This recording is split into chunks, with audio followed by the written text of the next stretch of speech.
प्यारे विद्यार्थियों, पिछले वीडियो में हम मुग़ल काल तक पढ़ चुके हैं और आज हम आपके ये जो चैप्टर चल रहा है 1206 से आगे की बात कर रहे हैं हम।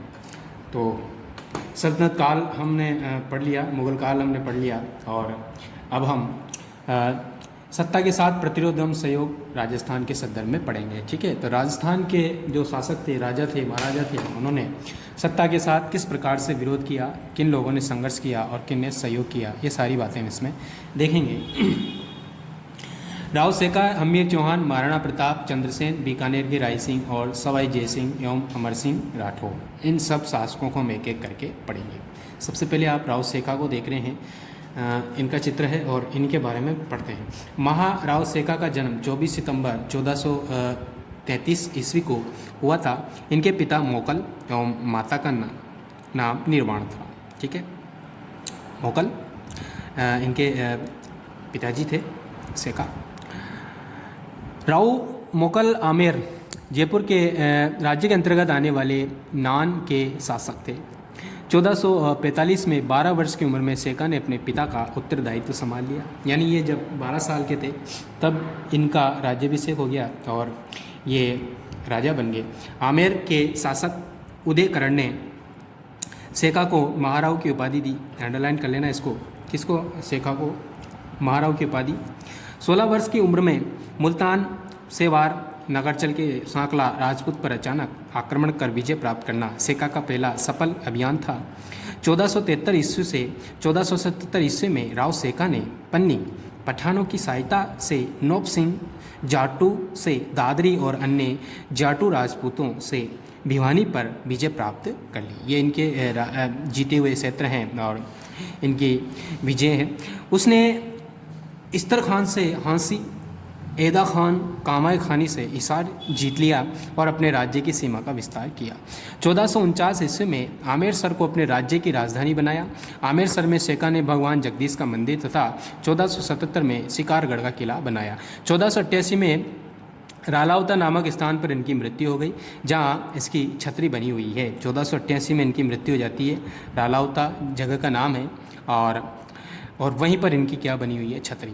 महाराव सेका ने अपने जीवन काल में 52 युद्ध लड़े थे।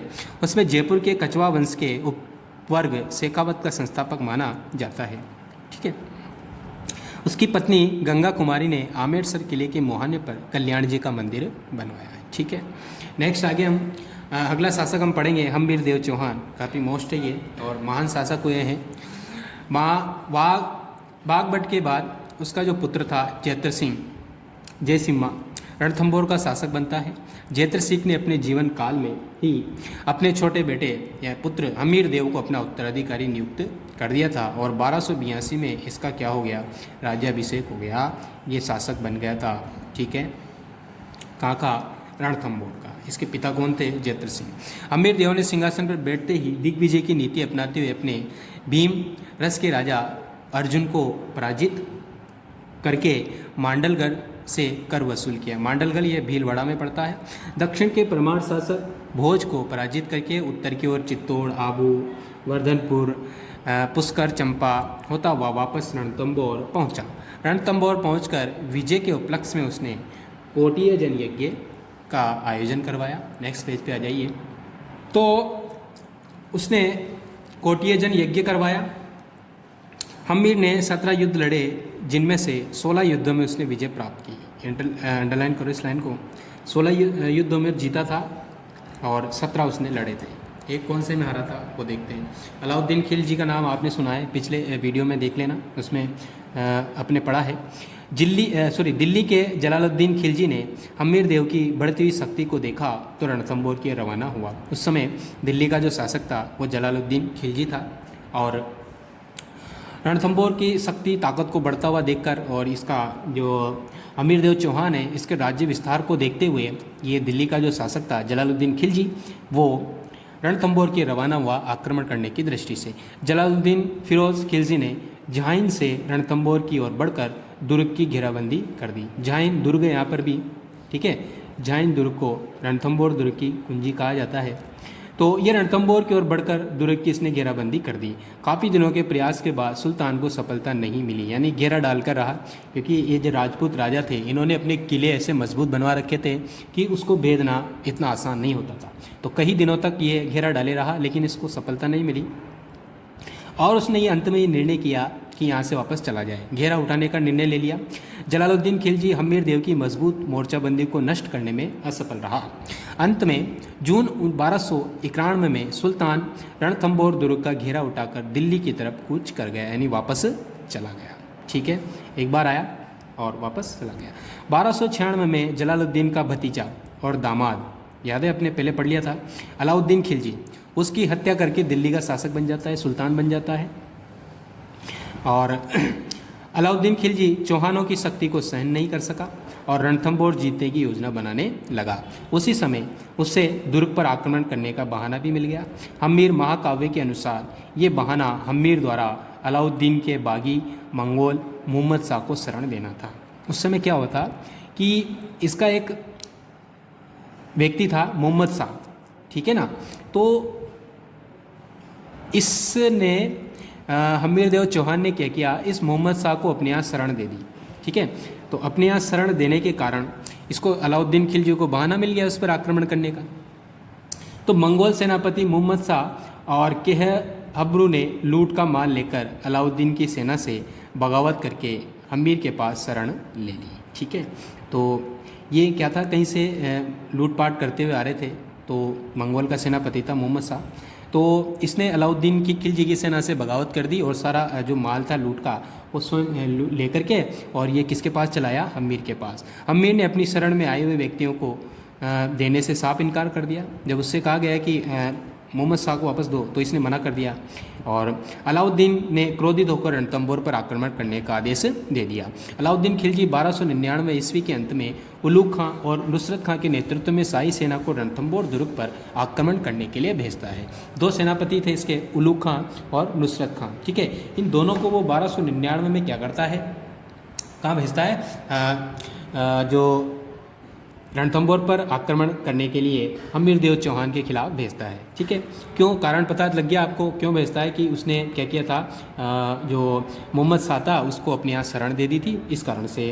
और मोहम्मद शाह क्या गलत करके आया था, मोहम्मद गोरी की तरफ से उसको जो लूटपाट करके आ रही थी मोहम्मद गोरी की सेना, उसका जो लूट का माल था ये स्वयं लेकर के हमीर देव की शरण में चला जाता है। और इस कारण से 1299 में उलूग खां और नुसरत खां के नेतृत्व में अलाउद्दीन खिलजी जो है रणथंभौर दुर्ग पर आक्रमण करने के लिए सेना भेजता है। ठीक है, शाही सेना ने रणथंभौर के मार्ग की कुंजी कहलाने वाले झाइन पर आक्रमण किया। ये अंडरलाइन कर लेना, झाइन दुर्ग था, इसको रणथंभौर दुर्ग की कुंजी कहते हैं। हमीर देव उस समय कोटिय जन यज्ञ को समाप्त कर मौन व्रत धारण किए हुए था। कोटिय जन यज्ञ को समाप्त कर मौन व्रत धारण किए हुए था। हमीर ने अपने दो सैनिक अधिकारियों भीम सिंह और धर्म सिंह को शत्रु का मुकाबला करने के लिए भेजा। ठीक है, इधर से कौन आ रहे हैं, उलूग खां और नुसरत खां के नेतृत्व में सेना आ रही है, और जो इधर से भीम सिंह और धर्म सिंह को किसने भेजा, हमीर ने। ठीक है, और दोनों ने अलाउद्दीन की सेना को बुरी तरह पराजित कर दिया। भीम सिंह और धर्म सिंह लूट का माल लेकर वापस रणथंभौर की ओर लौट पड़े। ठीक है, इन दोनों ने क्या कर लिया, उन दोनों को हरा दिया। भीम सिंह और धर्म सिंह रणथंभौर के दुर्ग के निकट पहुंचे तो उन्हें सूचना मिली कि शत्रु की सेना पुनः आक्रमण करने के लिए आगे बढ़ रही है। ये तो वापस आ गए, लेकिन उनको पता चला कि जो अलाउद्दीन खिलजी की सेना है वो वापस लड़ने के लिए, आक्रमण करने के लिए आ रही है। भीम सिंह ने धर्म सिंह को रणथंभौर भेजकर स्वयं वापस शत्रुओं का मुकाबला करने के लिए रवाना हो गया। तो भीम सिंह ने क्या किया, धर्म सिंह को तो वापस रणथंभौर भेज दिया और स्वयं लड़ने के लिए चला गया।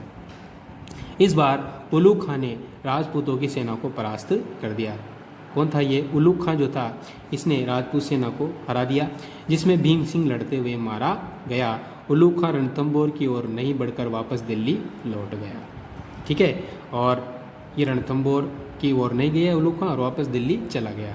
इसके बाद अलाउद्दीन खिलजी ने एक बड़ी सेना के साथ उलूग खां और नुसरत खां को पुनः रणथंभौर पर आक्रमण करने के लिए भेजा। वापस कुछ वर्षों बाद उसने फिर से भेजा और सेना ने रणथंभौर दुर्ग की घेराबंदी कर उसकी प्राचीरों को तोड़ना शुरू कर दिया। यानी जो उसकी दीवारें थी ऊंची ऊंची रणथंभौर किले की, उसको तोड़ना शुरू किया, तभी दुर्ग में से आए हुए एक गोले से नुसरत खां की मृत्यु हो गई। और उस समय कौन मारा गया? नुसरत खां। ठीक है, पहले तो ये जीत जात के वापस चले गए थे, लेकिन वापस आए और उस समय अब नुसरत खां जो है मर गया। इसका पता तुर्की सेना को चला तो तुर्की सेना वहाँ से भागने लगी। ये देखकर उलूग खां ने अपने भाई जलालुद्दीन खिलजी के पास नुसरत खां की मृत्यु तथा सेना की वापसी का समाचार भेजकर और अधिक सेना भिजवाने का अनुरोध किया। तब जो उलूग खां था उसने अलाउद्दीन खिलजी के पास समाचार भेज दिया कि नुसरत खां मारा गया है और सेना वापस भाग रही है। तो अलाउद्दीन स्थिति की गंभीरता को देखते हुए एक विशाल सेना के साथ दिल्ली से रणथंभौर की ओर स्वयं ही रवाना हो गया। तो क्या करता है अलाउद्दीन खिलजी? स्वयं ही दिल्ली से चल पड़ता है, दुर्ग का घेरा डाला और ये घेरा काफ़ी दिनों तक चला। जब वर्षा ऋतु निकट आने लगी और दिल्ली एवं अवध में भयंकर विद्रोह उत्पन्न होने की सूचनाएं सुल्तान को मिलने लगी तो वो काफ़ी चिंतित हो गया। वर्षा ऋतु में उस समय क्या हुआ, दिल्ली से ये तो चला ही आया था और दिल्ली में और अवध में क्या हुआ, वहाँ विद्रोह शुरू हो गया था। तो ये सूचना किसको मिल गई?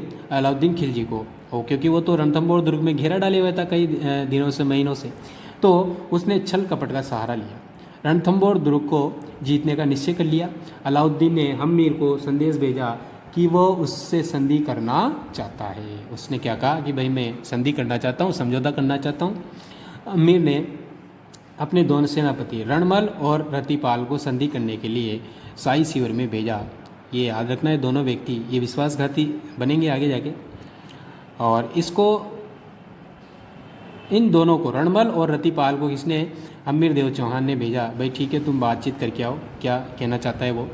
सुल्तान ने रणमल और रतिपाल को दुर्ग का लालच देते हुए अपनी ओर मिला लिया, लेकिन वो तो छल कपट का सहारा ले रहा था।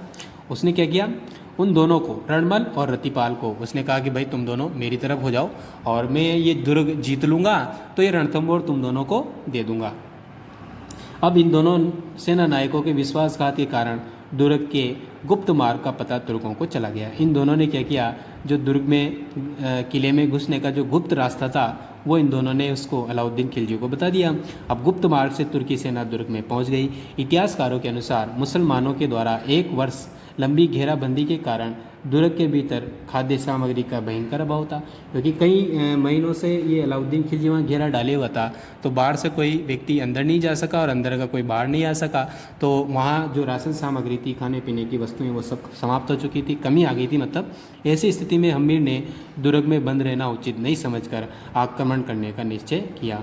आक्रमण करने से पूर्व राजपूत स्त्रियों ने हम्मीर की रानी रंगा देवी, ठीक है, हम्मीर की रानी थी रंगा देवी और उसकी बेटी थी पद्मला, इनके नेतृत्व में जल जौहर किया, यानी जल में डूबकर ये इन्होंने अपनी मृत्यु को चयन कर लिया, मर गए। कौन? ये इनकी रानियाँ। इसके बाद राजपूत सैनिकों ने केसरिया वस्त्र धारण कर दुर्ग के फाटक खोल दिए और दोनों पक्षों में जमकर युद्ध हुआ, जिसमें हम्मीर वीरतापूर्वक लड़ता हुआ मारा गया। 11 जुलाई 1301 को रणथंभौर पर अलाउद्दीन खिलजी का शासन स्थापित हो गया। तो बात कब की है? 1301 की। उससे पहले 1299 में आया था ये, और उससे पहले 1291 में जलालुद्दीन खिलजी आया था। उसके बाद अलाउद्दीन खिलजी 2 बार आता है, 96 में और उसके बाद 1301 में। हम्मीर ने विश्वासघाती सेना नायकों रणमल और रतिपाल को अलाउद्दीन खिलजी ने ये कहते हुए कि जो अपने स्वधर्मी राजा के प्रति निष्ठावान नहीं रह सका, उसके भविष्य में स्वामी भक्ति की आशा कैसे की जा सकती है, दोनों को मरवा दिया। देखो, तो रणमल और जो रतिपाल था, इन दोनों को भी अलाउद्दीन खिलजी ने मरवा दिया। क्यों मरवा दिया? क्योंकि भाई तुम जो अपने राजा के सगी नहीं हुए तो मेरे क्या सगे हो गए, तो उनको मार दिया। और रणथंभौर के युद्ध में अलाउद्दीन खिलजी के साथ अमीर खुसरो नामक विद्वान था, ये भी इंपॉर्टेंट लाइन है, अंडरलाइन कर लेना। हम्मीर हट के लिए विश्व में प्रसिद्ध हुआ, जिससे अपनी शरण में आए हुए व्यक्तियों को नहीं लौटाया, चाहे उसके लिए उसने अपने पूरे परिवार की बलि क्यों न देनी पड़े।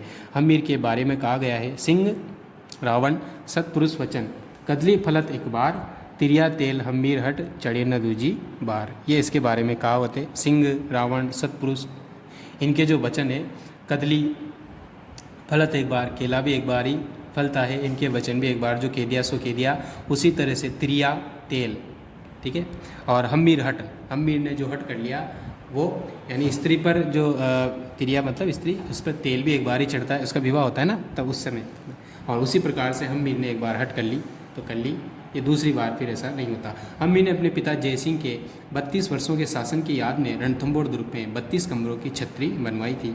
इसके निर्माण कार्य हैं जिसे न्याय की छतरी कहते हैं। ठीक है। रणथंभौर हम्बीर देव ने अपनी पुत्री पद्मला के नाम से पद्मला तालाब बनवाया। पद्मला।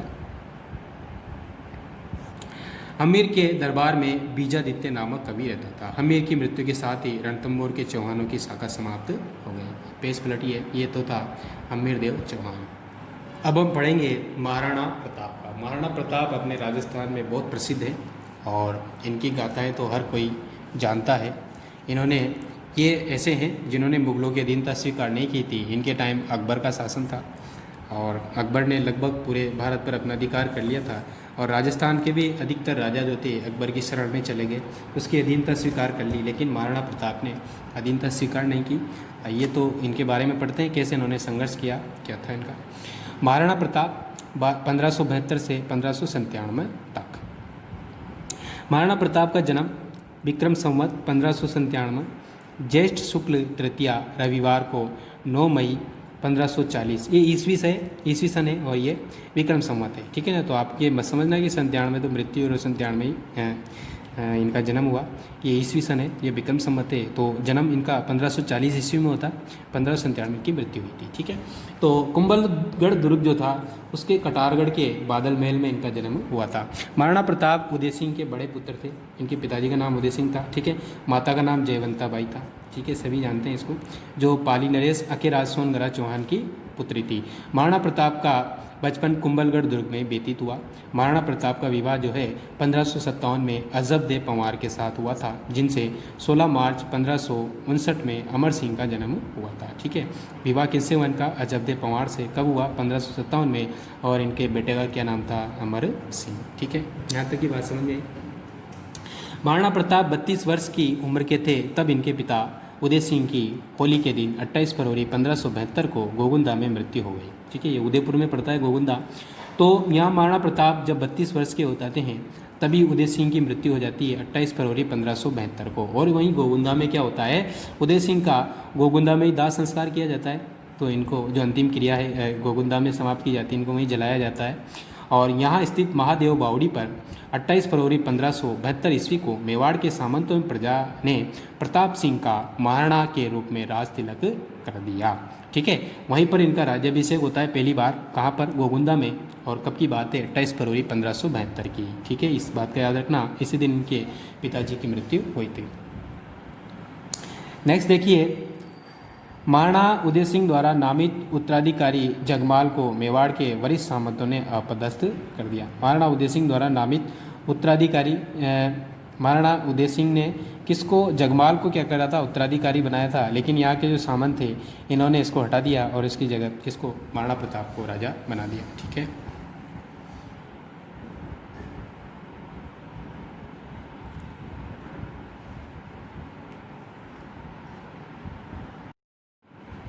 तो उसके बाद क्या हुआ देखिए इसमें आगे।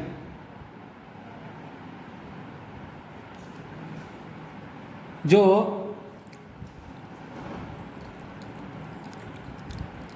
जगमाल है उसको तो वहाँ के जो सामंत थे उन्होंने हटा दिया और महाराणा प्रताप को राजा बना दिया था। राज्याभिषेक हो गया 28 फरवरी 1572 को। ठीक है ना।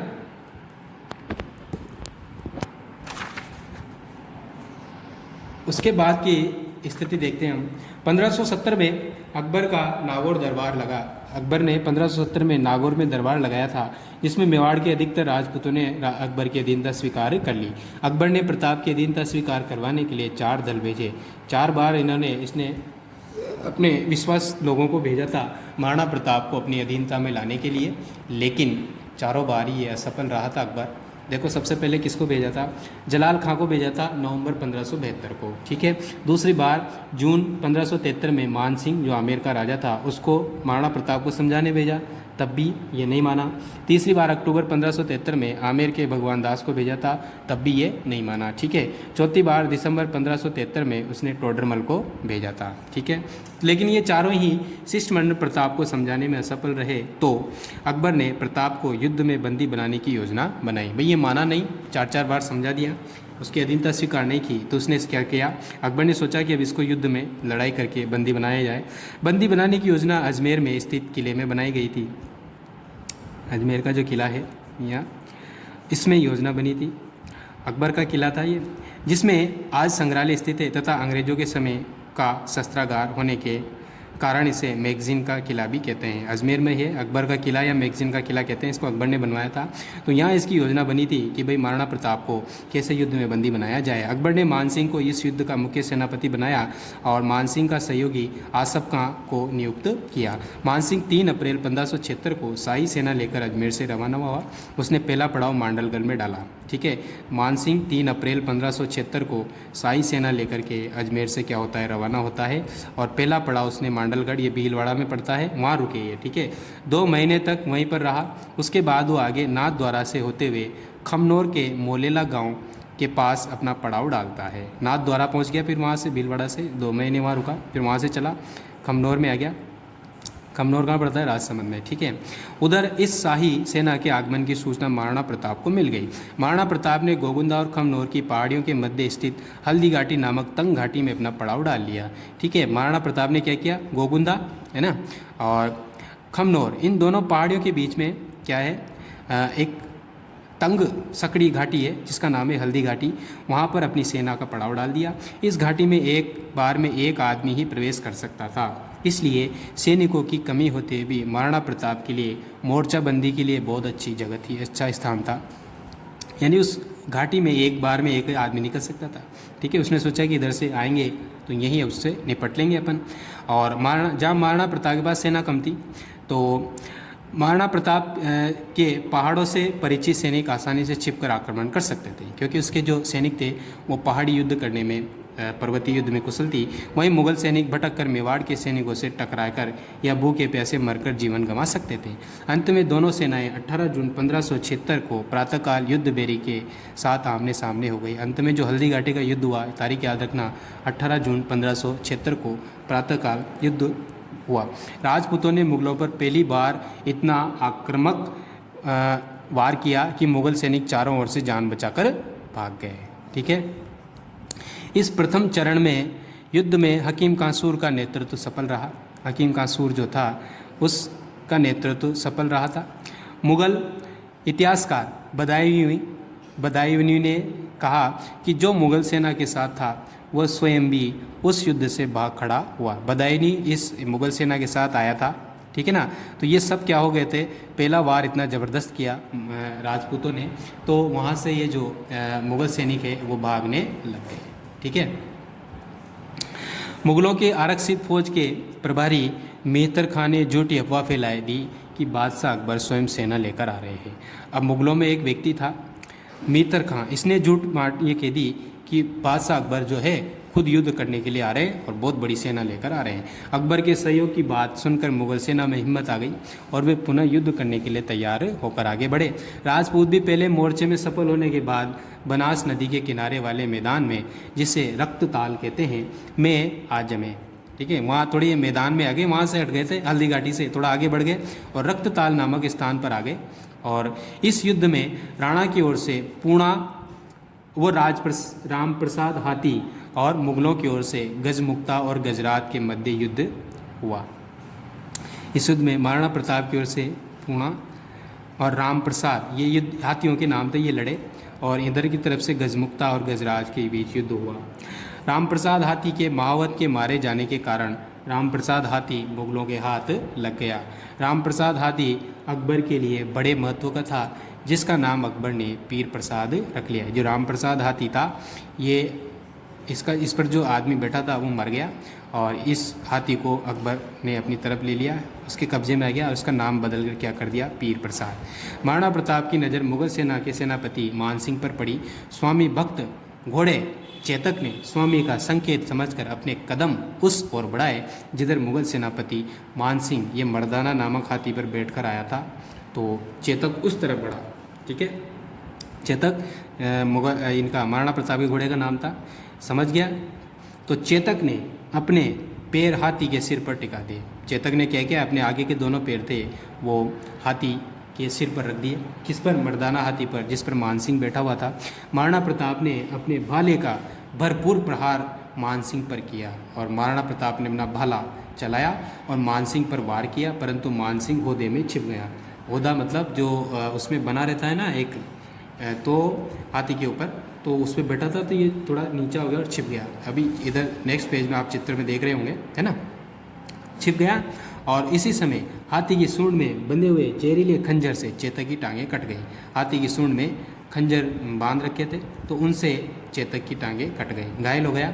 उसी समय मुगलों की शाही सेना ने प्रताप को चारों ओर से घेर लिया।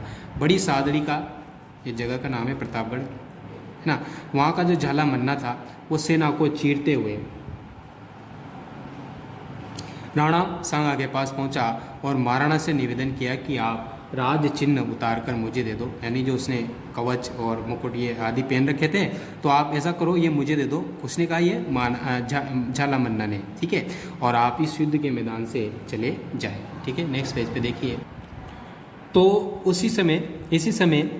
इसी में मेवाड़ की भलाई है। चेतक के घायल होने की स्थिति को देखकर राणा ने वैसा ही किया और राणा वहाँ से युद्ध से चले जाते हैं। कैसे? राज चिन्ह के बदलते ही सैकड़ों तलवारें झाला मन्ना पर टूट पड़ी। तो जैसे ही उसने वो राज चिन्ह धारण किए झाला मन्ना ने, तो मुगलों की सेना ने सोचा कि यही महाराणा प्रताप है और धड़ाधड़ उस पर वार करने लगे तलवारों के। झाला मन्ना इन प्रहारों को भरपूर सामना करते हुए वीरगति को प्राप्त हो गया। यानी झाला मन्ना क्या हो गया? मर जाता है, उसकी मृत्यु हो गई।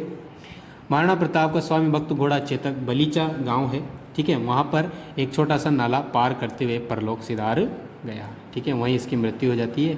इसी जगह बलीचा गांव में चेतक की छतरी बनी हुई है। महाराणा प्रताप जो कभी भी किसी परिस्थिति में नहीं रोए, परंतु चेतक की मृत्यु पर उनकी आंखों में आंसू निकल पड़े। इतने कष्ट दुख सहन किए महाराणा प्रताप ने, लेकिन वो कभी रोए नहीं।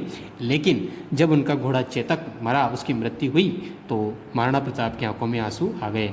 उसी समय वो नीला घोड़ा रा असवार शब्द राणा ने सुने। पीछे से किसी ने आवाज़ लगाई, क्या बोला?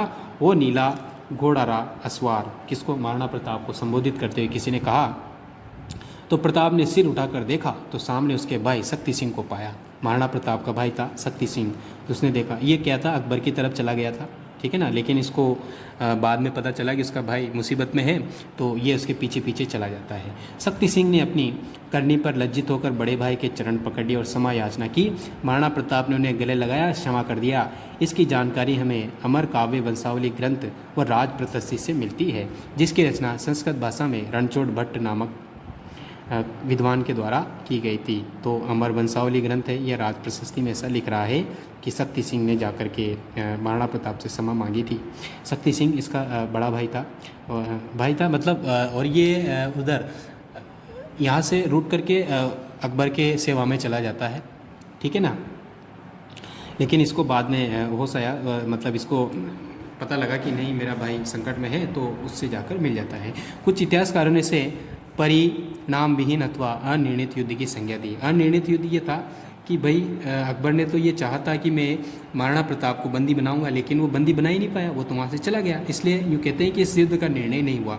परिणाम की समीक्षा हेतु निम्नलिखित आधार विवेचनीय है। क्या मानते हैं लोग? अकबर का उद्देश्य महाराणा प्रताप को जीवित पकड़कर मुगल दरबार में खड़ा करना अथवा मार देना था, या फिर उसका संपूर्ण राज्य अपने साम्राज्य में मिला देना था। लेकिन अकबर इन उद्देश्यों को विफल रहा।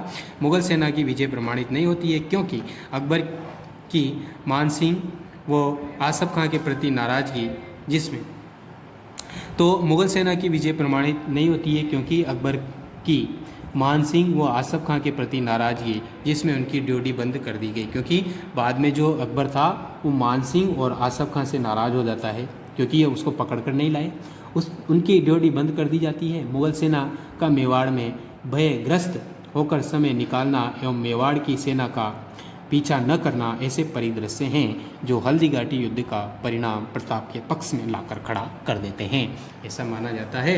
इतना सब कुछ होने के बाद भी लगता है जैसे महाराणा प्रताप की ही विजय हुई हो, क्योंकि मुगल सेना ने महाराणा प्रताप की सेना का पीछा नहीं किया, डर गए, डरे डरे से रहे वहाँ पर। तो ये सब बातें ये सिद्ध करती है कि महाराणा प्रताप की ही इसमें मानव विजय हुई हो। और मुख्य रूप से तो वो जो अकबर था वो महाराणा प्रताप को अपनी अधीनता में ला ही नहीं सका, तो ये अनिर्णित युद्ध भी माना जाता है इतिहास में।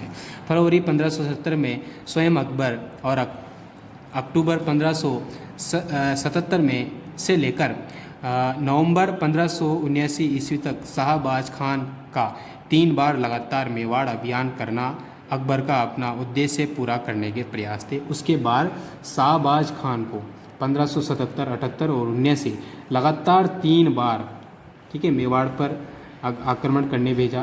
तो इससे यही है कि वो महाराणा प्रताप को अधीनता में लाना चाहता था, लेकिन वो सब असफल रहे। महाराणा प्रताप को कोलियरी गांव कमलनाथ पर्वत के निकट आवरगढ़ में अपनी अस्थायी राजधानी स्थापित करना एक विजेता का होना सिद्ध करता है, ठीक है ना। महाराणा प्रताप ने कोलियरी गांव में आवरगढ़ को अपनी क्या बनाया था, राजधानी, अस्थायी राजधानी बनाया था। 1580 में अकबर ने अब्दुल रहीम खान खाना को प्रताप के विरुद्ध युद्ध करने भेजा। फिर 1580 में अकबर ने किसको भेजा, अब्दुल रहीम खान खाना को, ठीक है। और अब्दुल रहीम खान खाना के साथ उसका परिवार भी आया था, जिसे उसने शेरपुर में छोड़ रखा था। किसने, खान खाना ने। महाराणा प्रताप के पुत्र अमर सिंह ने मौका पाकर शेरपुर पर आक्रमण कर दिया और अब्दुल रहीम खान खाना के परिवार को बंदी बना लिया। अब महाराणा प्रताप को इस बात की पता चला तो उससे नाराज हुए और उन्होंने अमर सिंह को अब्दुल रहीम खान खाना के परिवार को सम्मानपूर्वक वापस छोड़कर आने को कहा। अब कुंभलगढ़ से 50 किलोमीटर दूर उत्तर पूर्व में मेवाड़ और मेरवाड़ा का सीमावर्ती क्षेत्र था। ये मुगलों का मुख्य थाना था। प्रताप ने अमर सिंह के साथ इस पर धावा बोला और दिवेर की संपूर्ण घाटी पर प्रताप का अधिकार हो गया। मुगल सम्राट अकबर ने 5 दिसंबर 1584 को आमेर के भारमल के छोटे पुत्र जगन्नाथ कछवा को प्रताप के विरुद्ध भेजा। फिर अगर ये सफल नहीं हो पाया तो 1584 में 80 में तो खान खाना को भेजा। उसके बाद 77 से 79 तक इसने शाहबाज खान को भेजा, तब भी ये असफल रहा। और फिर अब जगन्नाथ कछवा को भेज रहा है, ये भारमल का छोटा बेटा था, ये आमेर के शासक थे। 5 दिसंबर 1584 को, ठीक है, जगन्नाथ कछवा को भी सफलता नहीं मिली, अभी तो उसकी मांडलगढ़ में मृत्यु हो गई, जहाँ पर महाराणा प्रताप ने बदला लेने के लिए आमेर के क्षेत्र पर आक्रमण कर मालपुरा को लूटा। वो झालरा तालाब के निकट शिव मंदिर नीलकंठ महादेव का निर्माण करवाया। इस विजय के बाद महाराणा प्रताप ने 1585 के लगभग मेवाड़ के दक्षिण पश्चिम भाग, जो कि छप्पन के नाम से प्रसिद्ध था, के लूणा चावंडिया को पराजित करके चावंड को अपनी आपातकालीन राजधानी बना लिया, ठीक है। अस्थायी राजधानी तो उसने आवरगढ़ को बनाया था और आपातकालीन राजधानी किसको बना लिया, चावंड को। चावंड 1585 से अगले 28 वर्षों तक मेवाड़ की राजधानी रही, ठीक है।